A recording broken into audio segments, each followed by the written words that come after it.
¿Cuál es el verdadero propósito del sistema educativo? ¿Qué aprenden los estudiantes en las escuelas públicas?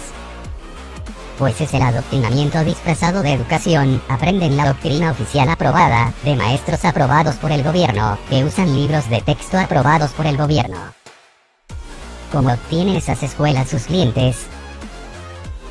Mediante leyes de enseñanza obligatoria, que fuerzan a los adultos a entregarles sus hijos a partir de los 5 o 6 años, a estas instituciones del Estado. Como señaló un estimado amigo mío, el Estado ha sido muy cuidadoso en mantener su cuasi monopolio de las escuelas y la educación de las personas, porque sabe que su poder depende de esto.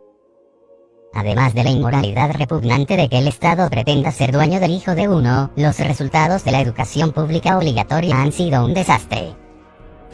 Es que las escuelas públicas no existen porque tengan mejor calidad, o sean más baratas que las escuelas privadas.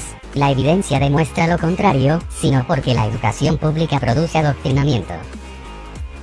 A los estudiantes se les enseña a creer que los derechos individuales provienen del gobierno, que la Corte Suprema puede interpretar la Constitución política como quiera, que no hay una sola esfera de acción humana en la que el Estado no pueda entrometerse, y que la votación legitima cualquier coacción.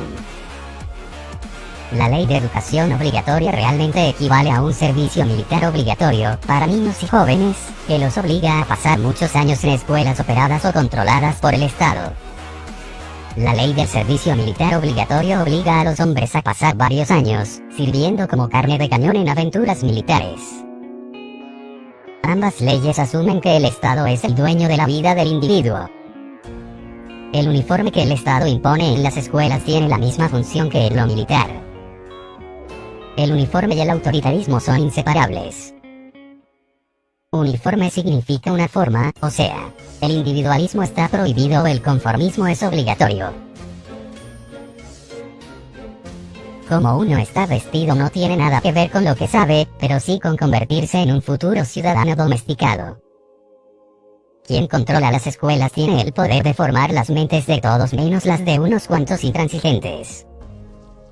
Por eso el Estado controla las instituciones de educación, las públicas y también las privadas, ya que para operar estas tienen que seguir los dictados del Estado. El verdadero interés del Estado no es mejorar la mente del niño mediante su educación, sino controlarla mediante su adoctrinamiento, lavándole el cerebro de tal manera que el niño acepte sin cuestionar, por ejemplo, usar uniformes, pagar impuestos o morir por la patria. El Estado también impone la enseñanza de estudios sociales, por medio de los cuales no solo oculta su opresión, sino que se colma de un aura de respetabilidad y benevolencia. La escuela autoritaria estatal produce futuros adultos temerosos que a menudo no solo se someten, sino que buscan deliberadamente que alguien les dicte qué hacer. El político con ansias de poder no podría pedir un mejor medio que el de un sistema educativo autoritario. Ese sistema produce el niño acondicionado, reprimido, dócil y obediente, temeroso de ser criticado y casi fanático en su deseo de ser convencional. Ese niño acepta sin cuestionamiento lo que le han enseñado y les trasladará a sus hijos sus complejos y temores. Una sociedad cuyos niños crecen sin conocer sus propios derechos será una sociedad cuyos adultos no entenderán ni respetarán los derechos de otras personas. Los jóvenes pasan años en escuelas y colegios públicos en donde se cercena su voluntad y se reduce su autoestima.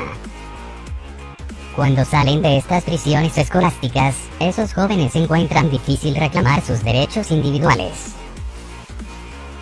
Es lógico que así sea. Después de haber sido obligado como niño a sentarse, callarse y actuar como le dicen, es difícil más tarde levantarse, reclamar y seguir su propio juicio. En el tema de la educación, una cuestión fundamental es: ¿quién criará a los hijos? La élite autoritaria que gobierna en todas partes no se ha atrevido a extender en forma lógica su punto de vista.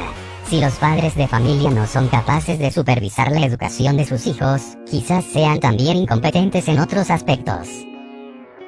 ¿Debería el Estado certificar la competencia de las personas antes de que puedan ser padres de familia?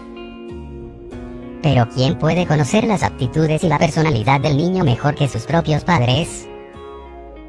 Definitivamente no son los políticos.